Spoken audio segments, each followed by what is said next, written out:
cultivons la terre. Oui, Lucien. Cultivons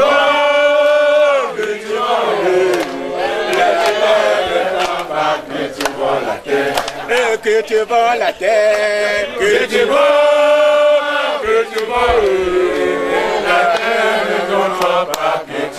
la terre.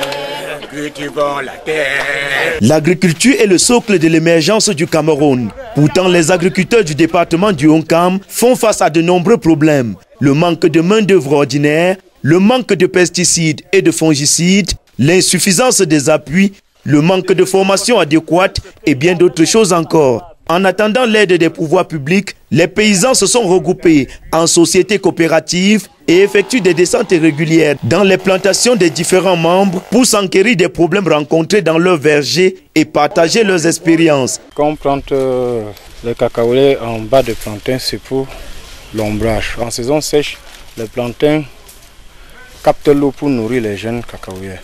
Ça sert aux jalons, ça protège les jeunes cacaoyers. Ababou Ntchengale, le gardien de la tradition, a dû laisser ses multiples casquettes pour coloniser la montagne.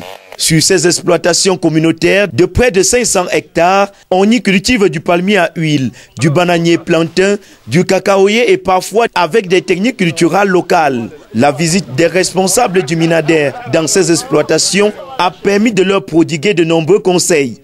Ils n'ont pas respecté les dimensions requises, qui est de 9 x 7,80 pour que l'ombrage de l'autre palmier à huile ne couvre pas l'autre pied. Une occasion pour les paysans d'égrener leur chapelet de doléances. Avec leurs conseils, on essaye de multiplier nos produits. Je prie au ministère de l'Agriculture de ne pas dormir, de nous regarder. Les mains sales qui nourrissent les mains propres et qu'on a cette volonté de le faire, mais nos moyens sont limités. Le travail coopératif prôné par le ministre de l'Agriculture et du Développement rural, Essimi Meunier, se trouve être le chemin idoine pour évoluer vers un regroupement de troisième ordre. Aujourd'hui, on les trouve en train de travailler ensemble. C'est ce que nous voulons, le travail communautaire.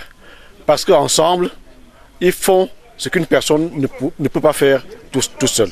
Un exemple à suivre pour une agriculture de seconde génération telle que prônée par le chef de l'État, son Excellence Paul Biya.